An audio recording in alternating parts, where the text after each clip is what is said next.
मैं Sanjeev Sharma science master सरकारी middle school फंगतोली ਜ਼ਿਲ੍ਹਾ ਪਠਾਨਕੋਟ ਤੋਂ। ਪਿਆਰੇ ਵਿਦਿਆਰਥੀਓ, ਸਵਾਗਤ ਹੈ ਤੁਹਾਡਾ ਅੱਜ ਦੇ ਇਸ ਆਨਲਾਈਨ ਲੈਕਚਰ ਦੇ ਵਿੱਚ। ਅੱਜ ਦਾ ਆਨਲਾਈਨ ਲੈਕਚਰ ਸੰਬੰਧਿਤ ਹੈ ਕਲਾਸ 7ਵੀਂ ਦੇ ਪਾਠ 11 ਦੇ ਨਾਲ। ਇਸ ਪਾਠ ਦਾ ਨਾਮ ਹੈ ਜੰਤੂਆਂ ਅਤੇ ਪੌਦਿਆਂ ਦੇ ਵਿੱਚ ਪਦਾਰਥਾਂ ਦਾ ਪਰਿਵਹਿਨ। ਵਿਦਿਆਰਥੀਓ, ਚਲੋ ਪਹਿਲਾਂ ਅਸੀਂ ਸਿੱਖੀਏ ਕਿ ਪਰਿਵਹਿਨ ਹੁੰਦਾ ਕੀ ਹੈ। ਇਸ ਦੇ ਲਈ ਵਿਗਿਆਨ ਤੋਂ ਬਾਹਰ ਆਓ ਤੇ ਪੰਜਾਬੀ ਭਾਸ਼ਾ ਦੇ ਵਿੱਚ ਚੱਲੀਏ। ਪਰਿਵਹਿਨ ਦਾ ਮਤਲਬ ਹੁੰਦਾ ਹੈ ਇੱਕ ਥਾਂ ਤੋਂ ਦੂਜੇ ਥਾਂ ਤੱਕ ਜਾਣਾ।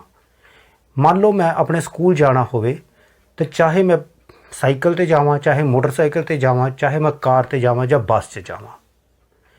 ਇਨਸਾਨ ਇੱਕ ਥਾਂ ਤੋਂ ਦੂਜੇ ਥਾਂ ਤੇ ਜਾਂਦਾ ਹੈ, ਉਹ ਵੀ ਪਰਿਵਹਿਨ ਹੁੰਦਾ ਹੈ। ਉਸੇ ਤਰ੍ਹਾਂ ਅਸੀਂ ਮੰਡੀਆਂ ਦੇ ਵਿੱਚ ਸਮਾਨ ਲੈ ਕੇ ਜਾਂਦੇ ਹਾਂ, ਖੇਤ ਤੋਂ ਫਸਲ ਲੈ ਕੇ ਜਾਂਦੇ ਹਾਂ, ਕੋਈ ਸਮਾਨ ਬਾਜ਼ਾਰ ਤੋਂ ਖਰੀਦ ਕੇ ਘਰ ਲੈ ਕੇ ਆਉਂਦੇ ਹਾਂ, ਇਸ ਨੂੰ ਵੀ ਪਰਿਵਹਿਨ ਹੀ ਕਹਿੰਦੇ ਹਾਂ। ਪਰ ਸਾਡੇ ਪਾਠ ਦਾ ਨਾਂ ਕੀ ਹੈ?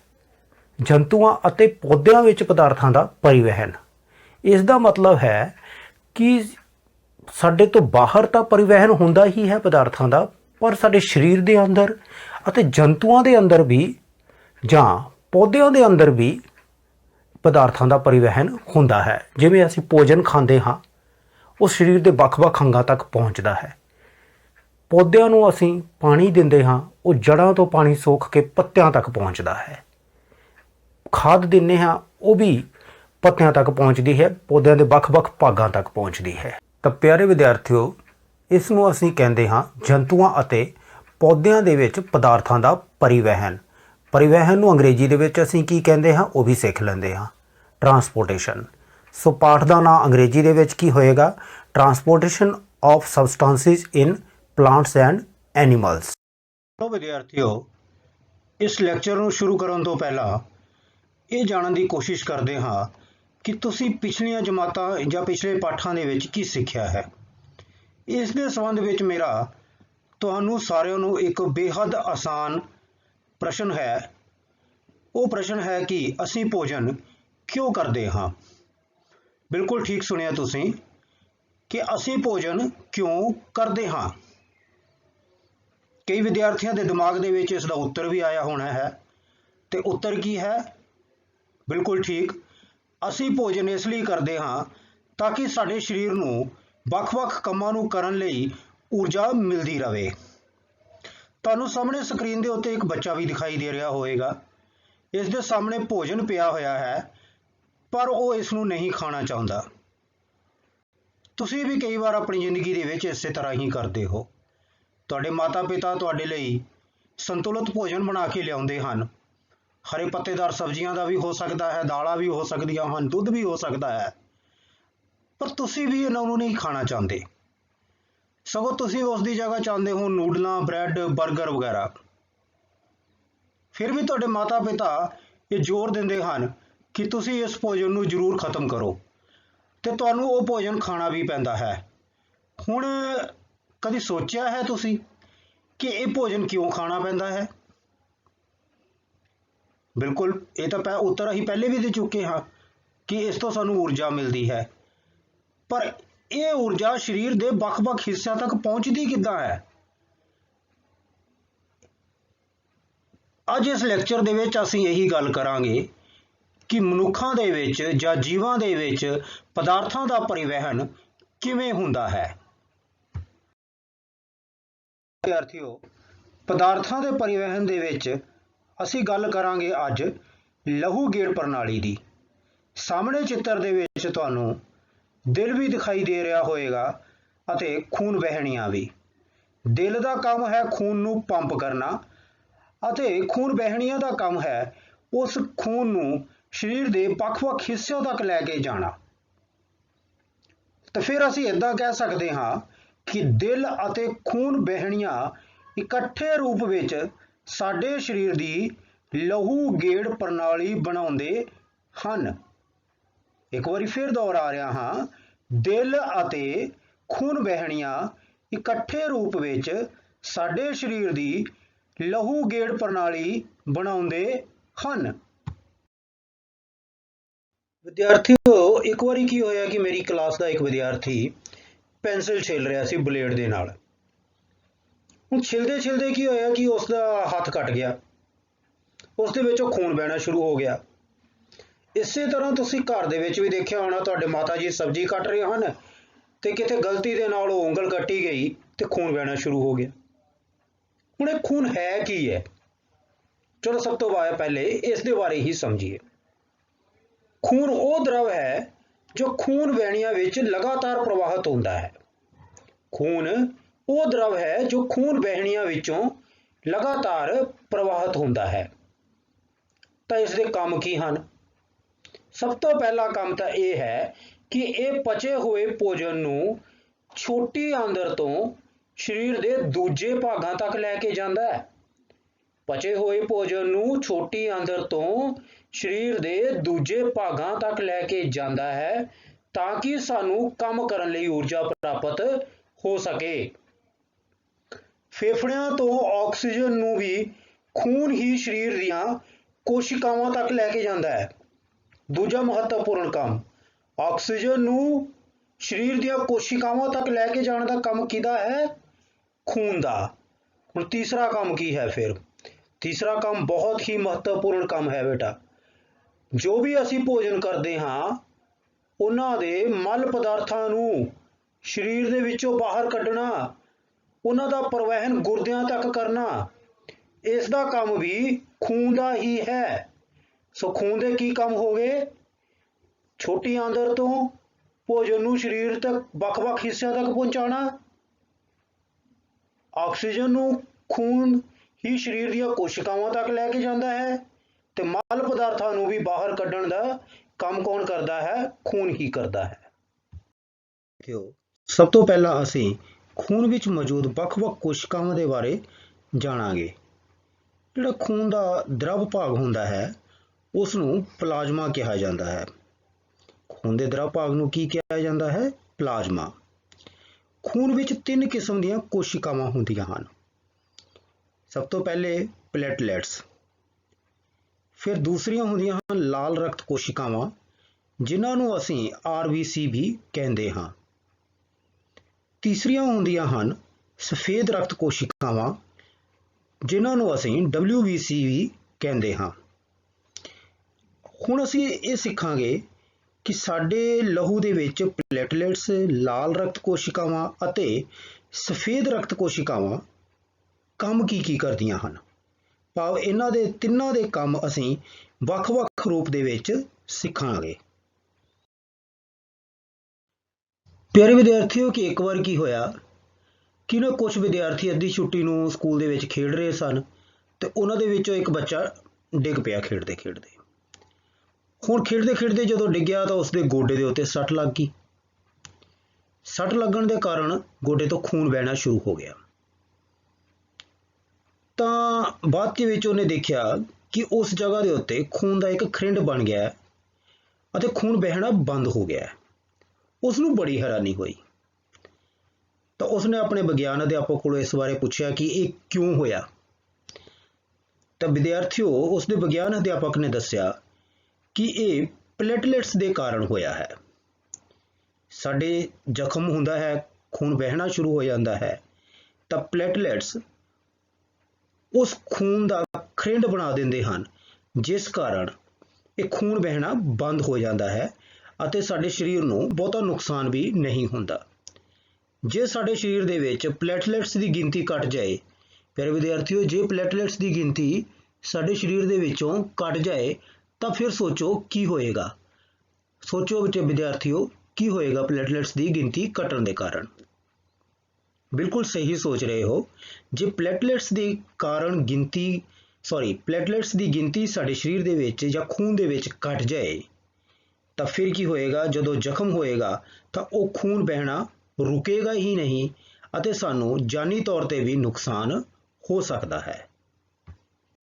ਸਾਥੀਓ, ਸਾਡੇ ਰਕਤ ਦੇ ਵਿੱਚ ਜਾਂ ਖੂਨ ਦੇ ਵਿੱਚ ਦੂਜੀਆਂ ਮਹੱਤਵਪੂਰਨ ਕੋਸ਼ਿਕਾਵਾਂ ਹਨ ਲਾਲ ਰਕਤ ਕੋਸ਼ਿਕਾਵਾਂ, ਜਿਨ੍ਹਾਂ ਨੂੰ ਅਸੀਂ ਰੈੱਡ ਬਲੱਡ ਸੈੱਲ ਵੀ ਕਹਿੰਦੇ ਹਾਂ ਜਾਂ RBC ਵੀ ਕਹਿੰਦੇ ਹਾਂ।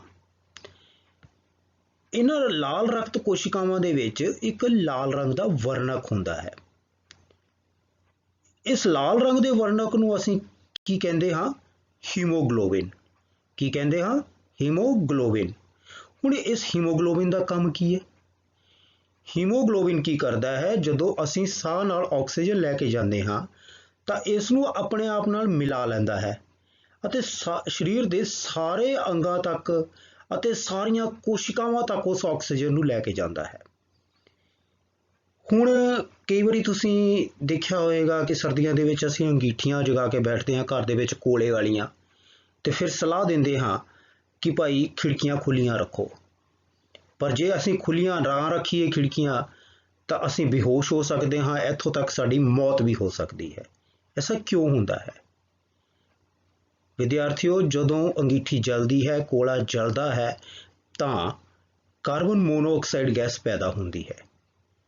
ਇਹ ਕਾਰਬਨ ਮੋਨੋਆਕਸਾਈਡ ਸਾਡੇ ਸਾਹ ਨਾਲ ਜਦੋਂ ਅੰਦਰ ਜਾਂਦੀ ਹੈ ਤਾਂ ਇਹ ਹੀਮੋਗਲੋबिन ਦੇ ਵਿੱਚ ਆਕਸੀਜਨ ਨੂੰ ਮਿਲਣ ਹੀ ਨਹੀਂ ਦਿੰਦੀ, ਜਿਸ ਕਾਰਨ ਅਸੀਂ ਬੇਹੋਸ਼ ਹੋ ਜਾਂਦੇ ਹਾਂ। ਸੋ ਹੀਮੋਗਲੋबिन ਕੀ ਕਰਦਾ ਹੈ? ਆਕਸੀਜਨ ਨੂੰ ਆਪਣੇ ਨਾਲ ਮਿਲਾ ਕੇ ਸਰੀਰ ਦੇ ਸਾਰੇ ਅੰਗਾਂ ਅਤੇ ਕੋਸ਼ਿਕਾਵਾਂ ਤੱਕ ਲੈ ਕੇ ਜਾਂਦਾ ਹੈ ਆਕਸੀਜਨ ਨੂੰ। ਹੁਣ ਹੀਮੋਗਲੋबिन ਦੀ ਕਮੀ ਹੋਣ ਤੇ ਕੀ ਹੁੰਦਾ ਹੈ? ਸਰੀਰ ਦੀਆਂ ਸਾਰੀ ਕੋਸ਼ਿਕਾਵਾਂ ਨੂੰ ਲੋੜੀਂਦੀ ਆਕਸੀਜਨ ਪਹੁੰਚਣਾ ਮੁਸ਼ਕਿਲ ਹੋ ਜਾਂਦੀ ਹੈ। ਜੇ ਹੀਮੋਗਲੋबिन ਘਟ ਜਾਵੇ ਤਾਂ ਸਾਰੇ ਸਰੀਰ ਦੀਆਂ ਕੋਸ਼ਿਕਾਵਾਂ ਨੂੰ ਜਿਹੜੀ ਲੋੜੀਂਦੀ ਆਕਸੀਜਨ ਹੈ ਉਹ ਪਹੁੰਚਣੀ ਮੁਸ਼ਕਿਲ ਹੋ ਜਾਂਦੀ ਹੈ। ਹੀਮੋਗਲੋबिन ਕਈ ਵਾਰ ਡਾਕਟਰ ਤੁਹਾਡਾ ਟੈਸਟ ਵੀ ਕਰਵਾਉਂਦਾ ਹੈ। ਤੁਸੀਂ ਸੁਣਿਆ ਹੋਣਾ ਆਪਣੇ ਮਾਂ-ਬਾਪ ਕੋਲੋਂ, ਆਪਣੇ ਅਧਿਆਪਕਾਂ ਕੋਲੋਂ, ਹੋਰ ਵੀ ਕਈਆਂ ਕੋਲੋਂ, ਉਹ ਕੀ ਕਹਿੰਦੇ ਹਨ? HB। ਇਹ HB ਹੀਮੋਗਲੋबिन ਹੀ ਤਾਂ ਹੈ। ਔਰ ਇੱਕ ਹੋਰ ਗੱਲ ਹੈ, ਸਾਡੇ ਖੂਨ ਦਾ ਰੰਗ ਲਾਲ ਕਿਉਂ ਹੁੰਦਾ ਹੈ? ਜੇ ਵਿਦਿਆਰਥੀਓ ਪ੍ਰੀਖਿਆ ਦੇ ਵਿੱਚ ਪ੍ਰਸ਼ਨ ਆ ਜਾਏ ਕਿ ਸਾਡੇ ਖੂਨ ਦਾ ਰੰਗ ਲਾਲ ਕਿਉਂ ਹੁੰਦਾ ਹੈ, ਤਾਂ ਉਸ ਦਾ ਸਭ ਤੋਂ ਆਸਾਨ ਜਵਾਬ ਇਹ ਹੈ ਕਿ ਖੂਨ ਦਾ ਲਾਲ ਰੰਗ ਹੀਮੋਗਲੋबिन ਦੇ ਕਾਰਨ ਹੁੰਦਾ ਹੈ। ਕਿਉਂ? ਕਿਉਂਕਿ ਇਹ ਇੱਕ ਲਾਲ ਰੰਗ ਦਾ ਵਰਣਕ ਹੁੰਦਾ ਹੈ। ਵਿਦਿਆਰਥੀਓ, ਰਕਤ ਦੇ ਵਿੱਚ ਮੌਜੂਦ ਤੀਸਰੀਆਂ ਮਹੱਤਵਪੂਰਨ, ਮੈਂ ਕਹਾਂਗਾ ਬਹੁਤ ਹੀ ਮਹੱਤਵਪੂਰਨ ਕੋਸ਼ਿਕਾਵਾਂ ਹਨ ਸਫੇਦ ਰਕਤ ਕੋਸ਼ਿਕਾਵਾਂ। ਸਫੇਦ ਰਕਤ ਕੋਸ਼ਿਕਾਵਾਂ ਨੂੰ ਅੰਗਰੇਜ਼ੀ ਦੇ ਵਿੱਚ ਅਸੀਂ ਕਹਿੰਦੇ ਹਾਂ white blood cells. White blood cells ਜਾਂ ਸ਼ਾਰਟ ਰੂਪ ਦੇ ਵਿੱਚ WBC ਵੀ ਕਿਹਾ ਜਾਂਦਾ ਹੈ। ਜਦੋਂ ਵੀ ਅਸੀਂ ਬਿਮਾਰ ਪੈਂਦੇ ਹਾਂ ਤਾਂ ਜਾਂ ਸਾਡੇ ਉੱਤੇ ਵਾਇਰਸ ਦਾ ਹਮਲਾ ਹੁੰਦਾ ਹੈ ਜਾਂ ਕੋਈ ਸੂਖਮ ਜੀਵ ਸਾਡੇ ਸਰੀਰ ਦੇ ਅੰਦਰ ਦਾਖਲ ਹੋ ਜਾਂਦੇ ਹਨ, ਤਾਂ ਖੂਨ ਦੇ ਵਿੱਚ ਮੌਜੂਦ ਇਹ ਸਫੇਦ ਰਕਤ ਕੋਸ਼ਿਕਾਵਾਂ ਉਹਨਾਂ ਰੋਗਾਣੂਆਂ ਨੂੰ ਲੜ ਕੇ ਨਸ਼ਟ ਕਰ ਦਿੰਦੀਆਂ ਹਨ। ਜਿਹੜੇ ਵੀ ਬਿਮਾਰੀ ਦੇ ਰੋਗਾਣੂ ਸਾਡੇ ਸਰੀਰ ਦੇ ਅੰਦਰ ਦਾਖਲ ਹੋ ਜਾਂਦੇ ਹਨ, ਉਹਨਾਂ ਨੂੰ ਨਸ਼ਟ ਕੌਣ ਕਰਦਾ ਹੈ? ਸਫੇਦ ਰਕਤ ਕੋਸ਼ਿਕਾਵਾਂ। ਸੋ ਤੁਸੀਂ ਵਿਦਿਆਰਥੀਓ ਸਿੱਖਿਆ ਕਿ ਲਾਲ ਰਕਤ ਕੋਸ਼ਿਕਾਵਾਂ ਦੇ ਵਿੱਚ ਕੀ ਹੁੰਦਾ ਹੈ? ਹੀਮੋਗਲੋबिन, ਜਿਹੜਾ ਆਕਸੀਜਨ ਨੂੰ ਸਰੀਰ ਦੇ ਵੱਖ-ਵੱਖ ਅੰਗਾਂ ਤੱਕ, ਕੋਸ਼ਿਕਾਵਾਂ ਤੱਕ ਲੈ ਕੇ ਜਾਂਦਾ ਹੈ। ਪਲੇਟਲੇਟਸ ਦੇ ਕਾਰਨ ਜੇ ਕੋਈ ਜ਼ਖਮ ਹੋ ਜਾਏ, ਕੱਟ ਜਾਵੇ, ਖੂਨ ਵਗਣਾ ਸ਼ੁਰੂ ਹੋ ਜਾਏ ਤਾਂ ਉਹ ਖੂਨ ਜੰਮ ਜਾਂਦਾ ਹੈ, ਖਰਿੰਡ ਬਣ ਜਾਂਦਾ ਹੈ। ਸਫੇਦ ਰਕਤ ਕੋਸ਼ਿਕਾਵਾਂ ਕੀ ਕਰਦੀਆਂ ਹਨ? ਜੋ ਰੋਗਾਣੂ ਸਾਡੇ ਸਰੀਰ ਦੇ ਅੰਦਰ ਦਾਖਲ ਹੋ ਜਾਂਦੇ ਹਨ,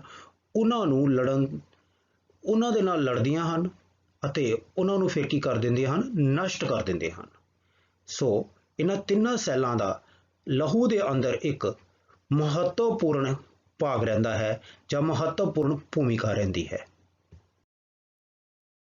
ਬੱਚਿਓ, ਕਦੇ ਤੁਸੀਂ ਨੋਟ ਕੀਤਾ ਹੈ ਕਿ ਤੁਸੀਂ ਬਿਮਾਰ ਪਏ ਤੇ ਡਾਕਟਰ ਕੋਲ ਗਏ ਤੇ ਡਾਕਟਰ ਨੇ ਇੱਕ ਟੈਸਟ ਲਿਖ ਦਿੱਤਾ। ਕੀ ਲਿਖਿਆ? ਬਲੱਡ ਟੈਸਟ ਜਾਂ ਖੂਨ ਦਾ ਟੈਸਟ।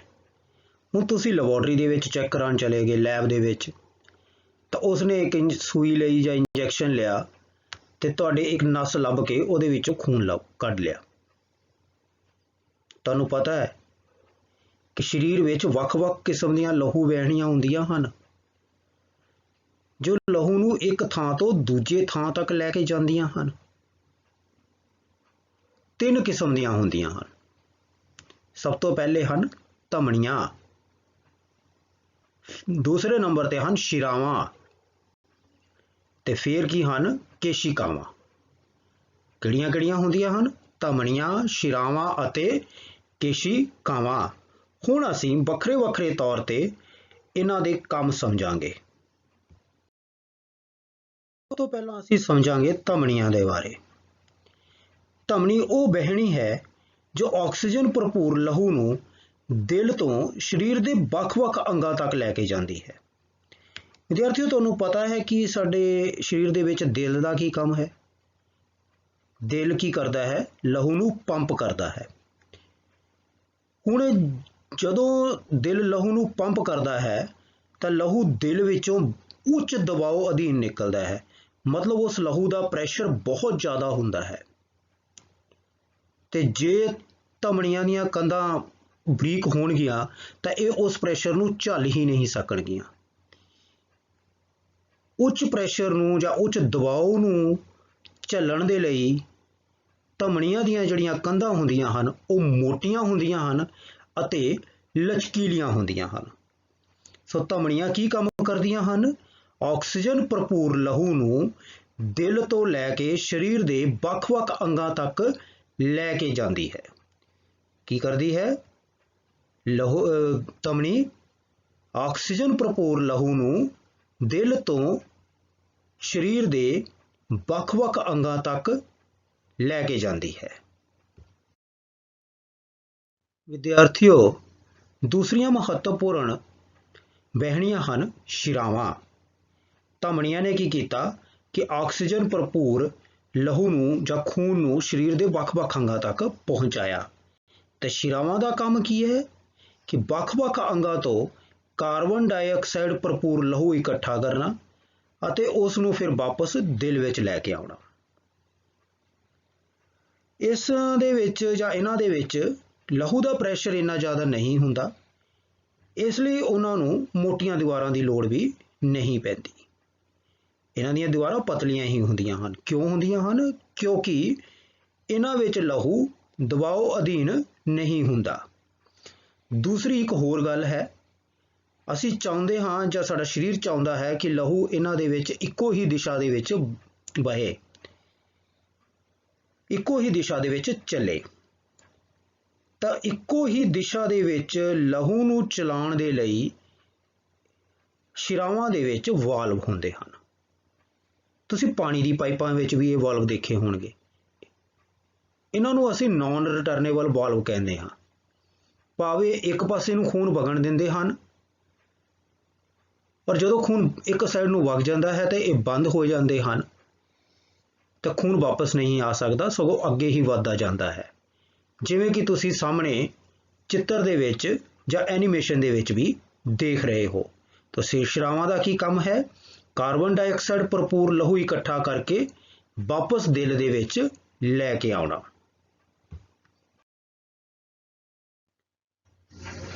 ਵਿਦਿਆਰਥੀਓ, ਤੀਸਰੀਆਂ ਵਹਿਣੀਆਂ ਹਨ ਕੇਸ਼ਿਕਾਵਾਂ। ਇਹਨਾਂ ਨੂੰ ਅਸੀਂ ਕੈਪਿਲਰੀਜ਼ ਵੀ ਕਹਿੰਦੇ ਹਾਂ। ਕਿਸੇ ਅੰਗ ਜਾਂ ਟਿਸ਼ੂ ਤੱਕ ਪਹੁੰਚ ਕੇ ਧਮਨੀ ਅੱਗੇ ਬਰੀਕ-ਬਰੀਕ ਵਹਿਣੀਆਂ ਵਿੱਚ ਵੰਡੀ ਜਾਂਦੀ ਹੈ। ਮਤਲਬ ਜਦੋਂ ਧਮਨੀ ਕਿਸੇ ਅੰਗ ਜਾਂ ਟਿਸ਼ੂ ਤੱਕ ਪਹੁੰਚ ਜਾਂਦੀ ਹੈ ਨਾ, ਤਾਂ ਉਸ ਤੋਂ ਅੱਗੇ ਉਹ ਕੀ ਹੁੰਦੀ ਹੈ ਕਿ ਬਰੀਕ-ਬਰੀਕ ਵਹਿਣੀਆਂ 'ਚ ਵੰਡੀ ਜਾਂਦੀ ਹੈ, ਜਿਸ ਦਾ ਸਾਰੇ ਸੈੱਲਾਂ ਨਾਲ ਲਹੂ ਦਾ ਸਿੱਧਾ ਸੰਪਰਕ ਹੋ ਜਾਂਦਾ ਹੈ। ਮਤਲਬ ਸਾਰੇ ਸੈੱਲਾਂ ਦਾ ਸਿੱਧਾ ਸੰਪਰਕ ਕੀ ਕਰਾਉਣਾ ਹੈ? ਬਰੀਕ-ਬਰੀਕ ਵਹਿਣੀਆਂ ਨਾਲ। ਹੁਣ ਇਹ ਬਾਲ ਵਰਗੀਆਂ ਬਰੀਕ ਹੁੰਦੀਆਂ ਹਨ। ਇਹਨਾਂ ਬਾਲ ਵਰਗੀਆਂ ਬਰੀਕ ਨਲੀਆਂ ਨੂੰ ਅਸੀਂ ਕੀ ਕਹਿ ਦਿੰਦੇ ਹਾਂ? ਕੇਸ਼ਿਕਾਵਾਂ। ਬਾਲ ਵਰਗੀਆਂ ਜਿਹੜੀਆਂ ਬਰੀਕ ਕੇਸ਼ਿਕਾਵਾਂ ਹੈ ਫਿਰ ਦੁਬਾਰਾ ਮਿਲ ਜਾਂਦੀਆਂ ਆਪਸ ਦੇ ਵਿੱਚ, ਤਾਂ ਫਿਰ ਉਹਨਾਂ ਨੂੰ ਮੁੜ ਕੇ ਕੀ ਕਹਿ ਦਿੰਦੇ ਹਨ? ਸ਼ਿਰਾਵਾਂ ਬਣਾ ਦਿੰਦੀਆਂ ਹਨ ਔਰ ਲਹੂ ਨੂੰ ਫਿਰ ਉਹ ਦਿਲ ਦੇ ਵਿੱਚ ਵਾਪਸ ਲੈ ਜਾਂਦੀਆਂ ਹਨ। ਮੈਂ ਇੱਕ ਵਾਰੀ ਫਿਰ ਦੁਹਰਾ ਰਿਹਾ ਹਾਂ ਕਿ ਕੇਸ਼ਿਕਾਵਾਂ ਕੀ ਹੁੰਦੀਆਂ ਹਨ। ਕਿਸੇ ਅੰਗ ਜਾਂ ਟਿਸ਼ੂ ਤੱਕ ਪਹੁੰਚ ਕੇ ਧਮਨੀ ਅੱਗੇ ਬਰੀਕ-ਬਰੀਕ ਵਹਿਣੀਆਂ ਵਿੱਚ ਵੰਡੀ ਜਾਂਦੀ ਹੈ, ਜਿਸ ਨਾਲ ਸਾਰੇ ਸੈੱਲਾਂ ਨਾਲ ਲਹੂ ਦਾ ਸਿੱਧਾ ਸੰਪਰਕ ਹੋ ਜਾਂਦਾ ਹੈ।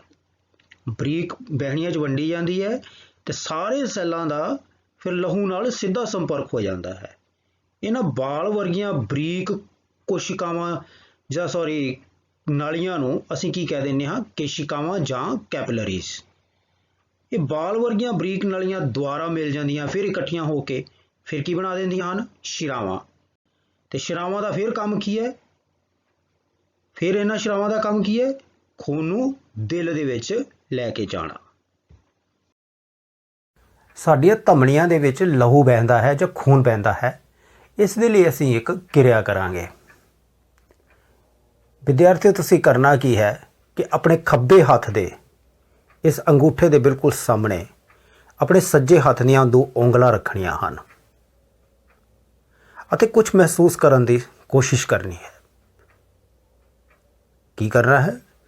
ਖੱਬੇ ਹੱਥ ਦੇ ਇਸ ਅੰਗੂਠੇ ਦੀ ਲਾਈਨ ਦੇ ਵਿੱਚ, ਇਸ ਜਗ੍ਹਾ ਦੇ ਵਿੱਚ ਤੁਸੀਂ ਸੱਜੇ ਹੱਥ ਦੀਆਂ 2 ਉਂਗਲਾਂ ਰੱਖਣੀਆਂ ਹਨ ਅਤੇ ਕੁਝ ਮਹਿਸੂਸ ਕਰਨ ਦੀ ਕੋਸ਼ਿਸ਼ ਕਰਨੀ ਹੈ। ਰੱਖੋ, ਹਾਂ ਚਲੋ ਰੱਖੋ, ਸਾਰੇ ਹੀ ਰੱਖੋ ਬੱਚੇ। ਮਹਿਸੂਸ ਕਰੋ ਕਿ ਕੁਝ ਤੱਕ ਤੱਕ ਦੀ ਆਵਾਜ਼ ਆ ਰਹੀ ਹੈ। ਬਿਲਕੁਲ ਪਿਆਰੇ ਵਿਦਿਆਰਥੀਓ, ਤੁਹਾਨੂੰ ਸਾਰਿਆਂ ਨੂੰ ਇੱਕ ਆਵਾਜ਼ ਜਿਹੀ ਮਹਿਸੂਸ ਹੋ ਰਹੀ ਹੋਏਗੀ, ਤੱਕ ਤੱਕ ਤੱਕ ਤੱਕ। ਇਸ ਨੂੰ ਅਸੀਂ ਨਬਜ਼ ਕਹਿੰਦੇ ਹਾਂ। ਕੀ ਕਹਿੰਦੇ ਹਾਂ ਅਸੀਂ ਇਸ ਨੂੰ? ਨਬਜ਼। ਨਬਜ਼ ਦੇਖਣ ਲਈ ਬਸ ਇਸੇ ਤਰ੍ਹਾਂ ਹੀ ਕੀਤਾ ਜਾਂਦਾ ਹੈ। ਤੁਸੀਂ ਕਦੀ ਡਾਕਟਰ ਕੋਲ ਗਏ ਹੋਵੋਗੇ ਤਾਂ ਡਾਕਟਰ ਸਾਹਿਬ ਨੇ ਵੀ ਇਸੇ ਤਰ੍ਹਾਂ ਹੀ ਤੁਹਾਡੀ ਨਬਜ਼ ਦੇਖੀ ਹੋਏਗੀ। ਹੁਣ ਮੇਰਾ ਇੱਕ ਪ੍ਰਸ਼ਨ ਹੈ ਤੁਹਾਨੂੰ, ਮੈਂ ਤੁਹਾਨੂੰ ਉਂਗਲ ਨਾਲ ਹੀ ਨਬਜ਼ ਦੇਖਣ ਨੂੰ ਕਿਉਂ ਕਿਹਾ? ਅੰਗੂਠੇ ਨਾਲ ਕਿਉਂ ਨਹੀਂ ਕਿਹਾ? ਕਦੀ ਡਾਕਟਰ ਵੀ ਇਸ ਤਰ੍ਹਾਂ ਨਬਜ਼ ਮਹਿਸੂਸ ਨਹੀਂ ਕਰਦੇ, ਉਹ ਉਂਗਲਾਂ ਨਾਲ ਹੀ ਮਹਿਸੂਸ ਕਰਦੇ ਹਨ। ਇਸ ਦਾ ਕਾਰਨ ਇਹ ਹੈ ਕਿ ਅੰਗੂਠੇ ਦੇ ਵਿੱਚ ਆਪਣੀ ਹੀ ਧਮਨੀ ਹੁੰਦੀ ਹੈ, ਜਿਸ ਦੇ ਵਿੱਚੋਂ ਲਗਾਤਾਰ ਖੂਨ ਵਹਿੰਦਾ ਰਹਿੰਦਾ ਹੈ। ਜਦੋਂ ਅਸੀਂ ਅਗਰ ਅੰਗੂਠੇ ਦੇ ਨਾਲ ਨਬਜ਼ ਮਹਿਸੂਸ ਕਰਨ ਦੀ ਕੋਸ਼ਿਸ਼ ਕਰੀਏ ਤਾਂ ਅਸੀਂ ਆਪਣੀ ਹੀ ਧਮਨੀ ਜਾਂ ਆਪਣੀ ਹੀ ਨਬਜ਼ ਮਹਿਸੂਸ ਕਰਾਂਗੇ, ਜੋ ਕਿ ਸਰੋਸਰ ਹੀ ਗਲਤ ਹੋਵੇਗਾ। ਵਿਦਿਆਰਥੀਓ, ਇੱਕ ਸਿਹਤਮੰਦ ਬਾਲਗ ਦੇ ਵਿੱਚ ਇਹ ਤੱਕ ਤੱਕ ਦੀ ਆਵਾਜ਼ ਜਾਂ ਇਹ ਤੱਕ ਤੱਕ ਪ੍ਰਤੀ ਮਿੰਟ 72 ਤੋਂ 80 ਵਾਰ ਹੁੰਦੀ ਹੈ। ਜੇ ਤੁਸੀਂ ਇਸ ਨਬਜ਼ ਨੂੰ ਦੇਖਣਾ ਹੋਵੇ ਤਾਂ ਇਸ ਤਰ੍ਹਾਂ ਵੀ ਕਰ ਸਕਦੇ ਹੋ ਕਿ ਇਸ ਤਰ੍ਹਾਂ ਉਂਗਲ ਰੱਖੋ, ਫਿਰ ਗਿਣਨਾ ਸ਼ੁਰੂ ਕਰੋ ਤੇ ਸਿਰਫ 30 ਸੈਕਿੰਡ ਤੱਕ ਗਿਣੋ। 30 ਸੈਕਿੰਡ ਤੱਕ ਗਿਣਨ ਤੋਂ ਬਾਅਦ ਫਿਰ ਉਸ ਨੂੰ ਦੁੱਗਣਾ ਕਰ ਲਓ। ਉਹ 1 ਮਿੰਟ ਦੀ ਨਬਜ਼ ਆ ਜਾਏਗੀ ਕਿ 1 ਮਿੰਟ ਦੇ ਵਿੱਚ ਇੱਕ ਵਿਅਕਤੀ ਦੇ ਵਿੱਚ ਇਹ ਤੱਕ ਤੱਕ ਕਿੰਨੀ ਵਾਰ ਹੋ ਰਹੀ ਹੈ। ਇਸ ਤਰ੍ਹਾਂ ਹੀ ਤੁਸੀਂ ਆਪਣੇ ਕਲਾਸ ਦੇ ਜਿਹੜੇ ਮਿੱਤਰ ਹਨ, ਸਹਿਪਾਠੀ ਹਨ, ਉਹਨਾਂ ਨਾਲ ਵੀ ਇਹ ਕਿਰਿਆ ਕਰ ਸਕਦੇ ਹੋ। ਤੁਸੀਂ ਅੱਜ ਕਰਨਾ ਵੀ ਇਹੀ ਹੈ ਕਿ ਸਾਰਿਆਂ ਨੇ ਇੱਕ ਦੂਸਰੇ ਦੀ ਨਬਜ਼ ਹੀ ਚੈੱਕ ਕਰਨੀ ਹੈ ਤੇ ਕਾਪੀ ਦੇ ਉੱਤੇ ਨੋਟ ਕਰਨਾ ਹੈ। ਇੱਕ ਹੋਰ ਵੀ ਕਰਕੇ ਦੇਖਣਾ ਹੈ ਥੋੜਾ ਜਿਹਾ, ਕਿ ਥੋੜੀ ਕਸਰਤ ਕਰਕੇ ਫਿਰ ਨਬਜ਼ ਨੂੰ ਮਹਿਸੂਸ ਕਰਨ ਦੀ ਕੋਸ਼ਿਸ਼ ਕਰਨੀ ਹੈ। ਸੋ ਆਸ ਹੈ ਪਿਆਰੇ ਵਿਦਿਆਰਥੀਓ ਕਿ ਤੁਸੀਂ ਸਮਝ ਗਏ ਹੋਵੋਗੇ ਕਿ ਨਬਜ਼ ਕੀ ਹੁੰਦੀ ਹੈ ਅਤੇ ਇਸ ਦੀ ਤੱਕ ਤੱਕ ਦੀ ਆਵਾਜ਼ ਜਾਂ ਤੱਕ ਤੱਕ ਦੀ ਗਤੀ ਪ੍ਰਤੀ ਮਿੰਟ ਕਿੰਨੀ ਹੁੰਦੀ ਹੈ। ਵਿਦਿਆਰਥੀਓ, ਚਲੋ ਥੋੜਾ ਜਿਹਾ ਦੁਹਰਾਇਆ ਜਾਵੇ। ਵਿਦਿਆਰਥੀਓ, ਮੇਰਾ ਪ੍ਰਸ਼ਨ ਹੈ ਕਿ ਖੂਨ ਸਾਡੇ ਸਰੀਰ ਦੇ ਵਿੱਚ ਕਿਹੜਾ ਕੰਮ ਕਰਦਾ ਹੈ? ਤਾਂ ਖੂਨ ਦੇ ਕੀ ਹਨ? 3 ਕੰਮ ਹਨ ਮੁੱਖ। ਇਹ ਆਕਸੀਜਨ ਨੂੰ ਸਰੀਰ ਦੇ ਵੱਖ-ਵੱਖ ਅੰਗਾਂ ਅਤੇ ਕੋਸ਼ਿਕਾਵਾਂ ਤੱਕ ਲੈ ਕੇ ਜਾਣ ਦਾ ਕੰਮ ਕਰਦਾ ਹੈ। ਦੂਸਰਾ ਕੰਮ ਇਸ ਦਾ ਹੈ ਕਿ ਪਚੇ ਹੋਏ ਭੋਜਨ ਨੂੰ ਛੋਟੀ ਆਂਦਰ ਤੋਂ ਸਰੀਰ ਦੇ ਵੱਖ-ਵੱਖ ਅੰਗਾਂ ਤੱਕ ਲੈ ਕੇ ਜਾਂਦਾ ਹੈ ਤਾਂ ਕਿ ਊਰਜਾ ਪ੍ਰਾਪਤ ਹੁੰਦੀ ਰਹੇ। ਤੀਸਰਾ ਮੁੱਖ ਕੰਮ ਸੀਗਾ ਕਿ ਮਲ ਪਦਾਰਥਾਂ ਨੂੰ ਇਹ ਗੁਰਦਿਆਂ ਤੱਕ ਲੈ ਕੇ ਜਾਂਦਾ ਹੈ। ਇਸ ਦਾ ਮਤਲਬ ਹੋਇਆ ਕਿ ਖੂਨ ਨੇ ਸਾਰੇ ਸਰੀਰ ਦੇ ਵਿੱਚ ਪਰਿਵਹਨ ਕਰਨਾ ਹੁੰਦਾ ਹੈ, ਚੱਲਣਾ ਹੁੰਦਾ ਹੈ, ਤਾਂ ਜ਼ਰੂਰੀ ਹੈ ਇਸ ਦੇ ਲਈ ਕਿ ਇੱਕ ਪੰਪ ਹੋਵੇ। ਸੋ ਦਿਲ ਉਹ ਅੰਗ ਹੈ ਜੋ ਖੂਨ ਦੁਆਰਾ ਪਦਾਰਥਾਂ ਦੇ ਪਰਿਵਹਨ ਦੇ ਲਈ ਪੰਪ ਦੇ ਰੂਪ ਵਿੱਚ ਕੰਮ ਕਰਦਾ ਹੈ। ਮਤਲਬ ਪਦਾਰਥਾਂ ਦਾ ਪਰਿਵਹਨ ਕਿਹਨੇ ਕਰਨਾ ਹੈ? ਖੂਨ ਨੇ। ਤੇ ਖੂਨ ਨੂੰ ਚਲਾਉਣ ਵਾਸਤੇ ਜਾਂ ਪੰਪ ਦੇ ਰੂਪ ਵਿੱਚ ਕੌਣ ਕੰਮ ਕਰਦਾ ਹੈ ਫਿਰ ਉਹ ਪਰਿਵਹਨ ਦੇ ਲਈ? ਬਿਲਕੁਲ ਠੀਕ ਸੋਚ ਰਹੇ ਹੋ, ਦਿਲ ਕੰਮ ਕਰਦਾ ਹੈ। ਕਦੀ ਐਸੀ ਮਸ਼ੀਨ ਬਾਰੇ ਸੋਚਿਆ ਤੁਸੀਂ ਵਿਦਿਆਰਥੀਓ, ਜਿਹੜੀ ਬਿਨਾਂ ਰੁਕਿਆਂ, ਬਿਨਾਂ ਥੱਕਿਆਂ ਲਗਾਤਾਰ ਕੰਮ ਹੀ ਕਰਦੀ ਰਹੇ? ਅਸੰਭਵ ਜਿਹਾ ਲੱਗਦਾ ਹੈ ਨਾ? ਪਰ ਸਾਡੇ ਦਿਲ ਨਾਲ ਐਸਾ ਨਹੀਂ ਹੈ। ਸਾਡਾ ਦਿਲ ਪੂਰਾ ਜੀਵਨ ਬਿਨਾਂ ਰੁਕਿਆਂ ਹੀ ਖੂਨ ਨੂੰ ਪੰਪ ਕਰਨ ਦਾ ਕੰਮ ਕਰਦਾ ਰਹਿੰਦਾ ਹੈ। ਜਿੰਨੀ ਉਮਰ ਅਸੀਂ ਜਿਉਂਦੇ ਹਾਂ, ਇਹ ਦਿਲ ਕਦੀ ਵੀ ਨਹੀਂ ਥੱਕਦਾ, ਖੂਨ ਨੂੰ ਲਗਾਤਾਰ ਪੰਪ ਕਰਦਾ ਰਹਿੰਦਾ ਹੈ। ਹੁਣ ਇਹ ਸਾਡੇ ਸਰੀਰ ਦੇ ਵਿੱਚ ਹੁੰਦਾ ਕਿੱਥੇ ਹੈ ਵਿਦਿਆਰਥੀਓ? ਇਹ ਸਾਡੀ ਛਾਤੀ ਖੋੜ ਦੇ ਵਿੱਚ ਸਥਿਤ ਹੁੰਦਾ ਹੈ। ਕਿੱਥੇ ਸਥਿਤ ਹੁੰਦਾ ਹੈ? ਛਾਤੀ ਖੋੜ ਦੇ ਵਿੱਚ। ਅਤੇ ਇਸ ਦਾ ਹੇਠਲਾ ਹਿੱਸਾ ਥੋੜਾ ਜਿਹਾ ਖੱਬੇ ਪਾਸੇ ਨੂੰ ਝੁਕਿਆ ਹੁੰਦਾ ਹੈ। ਹੁਣ ਤੁਸੀਂ ਸੋਚ ਰਹੇ ਹੋ ਕਿ ਦਿਲ ਦਾ ਆਕਾਰ ਕਿੰਨਾ ਕੁ ਹੁੰਦਾ ਹੈ। ਤਾਂ ਵਿਦਿਆਰਥੀਓ, ਤੁਹਾਡੇ ਦਿਲ ਦਾ ਆਕਾਰ, ਚਲੋ ਏਦਾਂ ਕਰੋ, ਤੁਸੀਂ ਆਪਣੀ ਮੁੱਠੀ ਬੰਦ ਕਰੋ, ਉਸ ਨੂੰ ਧਿਆਨ ਨਾਲ ਦੇਖੋ। ਤੁਹਾਡੇ ਦਿਲ ਦਾ ਆਕਾਰ ਵੀ ਲਗਭਗ ਤੁਹਾਡੀ ਮੁੱਠੀ ਦੇ ਬਰਾਬਰ ਹੀ ਹੈ। ਅਸੀਂ ਪਹਿਲਾਂ ਹੀ ਜਾਣ ਚੁੱਕੇ ਹਾਂ ਕਿ ਦਿਲ ਵਿੱਚ ਆਕਸੀਜਨ ਭਰਪੂਰ ਖੂਨ ਅਤੇ ਕਾਰਬਨ ਡਾਈਆਕਸਾਈਡ ਭਰਪੂਰ ਖੂਨ ਦੋਨੋਂ ਹੀ ਮੌਜੂਦ ਹੁੰਦੇ ਹਨ। ਪਰ ਜੇ ਕਦੀ ਇਹ ਦੋਨੋਂ ਆਪਸ ਦੇ ਮਿਲ ਜਾਣ ਤਾਂ ਬਹੁਤ ਵੱਡਾ ਨੁਕਸਾਨ ਹੋ ਜਾਏਗਾ ਸਾਡਾ। ਇਸੇ ਨੁਕਸਾਨ ਤੋਂ ਬਚਣ ਦੇ ਲਈ ਦਿਲ ਨੂੰ 4 ਖਾਨਿਆਂ ਵਿੱਚ ਵੰਡਿਆ ਜਾਂਦਾ ਹੈ। ਕਿੰਨੇ ਖਾਨਿਆਂ ਦੇ ਵਿੱਚ? 4 ਖਾਨਿਆਂ ਦੇ ਵਿੱਚ। ਉੱਪਰਲੇ 2 ਖਾਨੇ ਔਰੀਕਲ ਕਹਾਉਂਦੇ ਹਨ ਅਤੇ ਹੇਠਲੇ 2 ਖਾਨੇ ਵੈਂਟਰੀਕਲ ਕਹਾਉਂਦੇ ਹਨ। ਉੱਪਰਲੇ 2 ਖਾਨਿਆਂ ਨੂੰ ਕੀ ਕਹਿੰਦੇ ਹਨ? ਔਰੀਕਲ। ਅਤੇ ਹੇਠਲੇ 2 ਖਾਨਿਆਂ ਨੂੰ ਕੀ ਕਹਿੰਦੇ ਹਾਂ ਅਸੀਂ? ਵੈਂਟਰੀਕਲ। ਇਹਨਾਂ ਦੇ ਵਿਚਕਾਰ ਜਿਹੜੀ ਦੀਵਾਰ ਹੁੰਦੀ ਹੈ ਉਹੀ ਆਕਸੀਜਨ ਭਰਪੂਰ ਖੂਨ ਨੂੰ ਕਾਰਬਨ ਡਾਈਆਕਸਾਈਡ ਭਰਪੂਰ ਖੂਨ ਨਾਲ ਮਿਲਣ ਨਹੀਂ ਦਿੰਦੀ। ਸੋ ਵਿਦਿਆਰਥੀਓ, ਦਿਲ ਉਹ ਅੰਗ ਹੈ ਜੋ ਖੂਨ ਦੁਆਰਾ ਪਦਾਰਥਾਂ ਦੇ ਪਰਿਵਹਨ ਦੇ ਲਈ ਪੰਪ ਦੇ ਰੂਪ ਵਿੱਚ ਸਾਰੀ ਉਮਰ ਜਾਂ ਸਾਰੀ ਜ਼ਿੰਦਗੀ ਕੰਮ ਕਰਦਾ ਰਹਿੰਦਾ ਹੈ। ਵਿਦਿਆਰਥੀਓ, ਹੁਣ ਅਸੀਂ ਪਹੁੰਚ ਚੁੱਕੇ ਹਾਂ ਆਪਣੇ ਲੈਕਚਰ ਦੇ ਅੰਤ ਤੱਕ। ਤਾਂ ਚਲੋ ਇੱਕ ਵਾਰੀ ਦੁਹਰਾਈਏ ਕਿ ਅਸੀਂ ਕੀ ਸਿੱਖਿਆ। ਅਸੀਂ ਸਿੱਖਿਆ ਜੀਵਾਂ ਵਿੱਚ ਪਦਾਰਥਾਂ ਦਾ ਪਰਿਵਹਨ। ਅਸੀਂ ਇਸ ਦੇ ਵਿੱਚ ਸਿੱਖਿਆ ਲਹੂ ਗੇੜ ਪ੍ਰਣਾਲੀ ਬਾਰੇ। ਅਸੀਂ ਸਿੱਖਿਆ ਕਿ ਲਹੂ ਗੇੜ ਪ੍ਰਣਾਲੀ ਦੇ ਵਿੱਚ ਦਿਲ ਅਤੇ ਲਹੂ ਵਹਿਣੀਆਂ ਮੁੱਖ ਹਿੱਸਾ ਹੁੰਦੀਆਂ ਹਨ। ਅਸੀਂ ਲਹੂ ਬਾਰੇ ਸਿੱਖਿਆ। ਅਸੀਂ ਸਿੱਖਿਆ ਕਿ ਲਹੂ ਦੇ 3 ਕੋਸ਼ਿਕਾਵਾਂ ਹੁੰਦੀਆਂ ਹਨ, red blood cells, white blood cells ਅਤੇ ਪਲੇਟਲੈਟਸ। ਅਸੀਂ ਇਹਨਾਂ ਦੇ ਕੰਮਾਂ ਬਾਰੇ ਵੀ ਸਿੱਖਿਆ। ਫਿਰ ਅਸੀਂ ਸਿੱਖਿਆ ਕਿ ਦਿਲ ਦੇ ਬਾਰੇ ਪੜ੍ਹਿਆ। ਦਿਲ ਦੇ ਬਾਰੇ ਅਸੀਂ ਪੜ੍ਹਿਆ ਕਿ ਇਸ ਦੇ 4 ਖਾਨੇ ਹੁੰਦੇ ਹਨ, ਵੈਂਟਰੀਕਲ ਤੇ ਔਰੀਕਲਸ। ਅਸੀਂ ਫਿਰ ਨਬਜ਼ ਦੇ ਬਾਰੇ ਵੀ ਸਿੱਖਿਆ ਕਿ ਨਬਜ਼ ਕਿਵੇਂ ਦੇਖੀ ਜਾਂਦੀ ਹੈ, ਇੱਕ ਸਵਸਥ ਮਨੁੱਖ ਦੀ ਨਬਜ਼ ਕਿੰਨੀ ਕੁ ਹੁੰਦੀ ਹੈ। ਅਸੀਂ ਵਿਦਿਆਰਥੀਓ ਇਸ ਦੇ ਬਾਰੇ ਵੀ ਪੜ੍ਹਿਆ। ਪਾਠ ਦੇ ਦੌਰਾਨ ਵਿਦਿਆਰਥੀਓ ਅਸੀਂ ਧਮਨੀਆਂ, ਸ਼ਿਰਾਵਾਂ ਅਤੇ ਕੇਸ਼ਿਕਾਵਾਂ ਬਾਰੇ ਵੀ ਸਿੱਖਿਆ। ਅਸੀਂ ਸਿੱਖਿਆ ਕਿ ਇਹਨਾਂ ਦਾ ਪ੍ਰਮੁੱਖ ਕੰਮ ਕੀ ਹੈ। ਸੋ ਮੈਨੂੰ ਵਿਦਿਆਰਥੀਓ ਆਸ ਹੈ ਕਿ ਤੁਸੀਂ ਇਸ ਪੂਰੇ ਲੈਕਚਰ ਨੂੰ ਧਿਆਨ ਨਾਲ ਸੁਣਿਆ ਹੋਵੇਗਾ, ਕੁਝ ਮੁੱਖ ਬਿੰਦੂ ਨੋਟ ਵੀ ਕੀਤੇ ਹੋਣਗੇ। ਅਤੇ ਹੁਣ ਮੈਂ ਤੁਹਾਨੂੰ ਥੋੜੇ ਜਿਹੇ ਪ੍ਰਸ਼ਨ ਪੁੱਛਾਂਗਾ ਜਿਨ੍ਹਾਂ ਦੇ ਤੁਸੀਂ ਉੱਤਰ ਆਪਣੀ ਨੋਟਬੁੱਕ ਦੇ ਉੱਤੇ ਲਿਖਣੇ ਹਨ ਅਤੇ ਅਧਿਆਪਕ ਸਹਿਬਾਨ ਕੋਲੋਂ ਚੈੱਕ ਵੀ ਕਰਵਾਉਣੇ ਹਨ।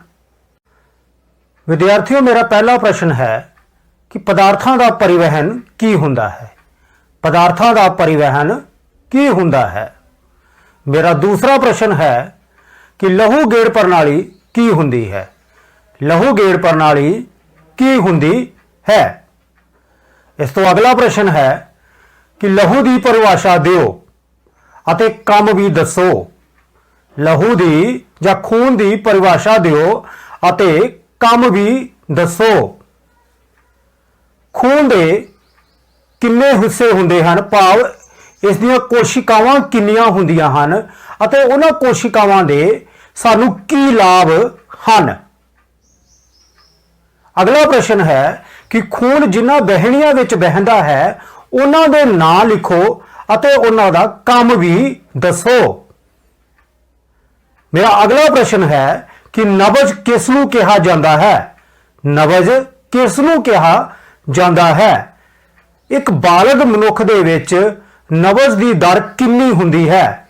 ਇੱਕ ਬਾਲਗ ਮਨੁੱਖ ਦੇ ਵਿੱਚ ਨਬਜ਼ ਦੀ ਦਰ ਕਿੰਨੀ ਹੁੰਦੀ ਹੈ? ਵਿਦਿਆਰਥੀਓ, ਮੇਰਾ ਅਗਲਾ ਪ੍ਰਸ਼ਨ ਹੈ ਕਿ ਦਿਲ ਕੀ ਹੁੰਦਾ ਹੈ ਅਤੇ ਇਹ ਕੀ ਕੰਮ ਕਰਦਾ ਹੈ? ਦਿਲ ਕੀ ਹੁੰਦਾ ਹੈ ਅਤੇ ਇਸ ਦਾ ਮੁੱਖ ਕੰਮ ਕੀ ਹੈ? ਇੱਕ ਹੋਰ ਪ੍ਰਸ਼ਨ ਦਿਲ ਦੇ ਨਾਲ ਹੀ ਸੰਬੰਧਿਤ, ਇੱਕ ਦਿਲ ਦੇ ਕਿੰਨੇ ਹਿੱਸੇ ਹੁੰਦੇ ਹਨ ਜਾਂ ਕਿੰਨੇ ਖਾਨੇ ਹੁੰਦੇ ਹਨ, ਉਹਨਾਂ ਦੇ ਨਾਮ ਵੀ ਲਿਖੋ। ਮੈਨੂੰ ਆਸ ਹੈ ਕਿ ਤੁਸੀਂ ਇਹ ਸਾਰੇ ਪ੍ਰਸ਼ਨ ਲਿਖ ਲਏ ਹੋਵੋਗੇ। ਹੁਣ ਇਹਨਾਂ ਦੇ ਤੁਸੀਂ ਉੱਤਰ ਲਿਖਣੇ ਹਨ ਅਤੇ ਆਪਣੇ ਅਧਿਆਪਕ ਸਾਹਿਬਾਨ ਕੋਲੋਂ ਇਹਨਾਂ ਨੂੰ ਚੈੱਕ ਵੀ ਕਰਵਾਉਣਾ ਹੈ। ਧੰਨਵਾਦ।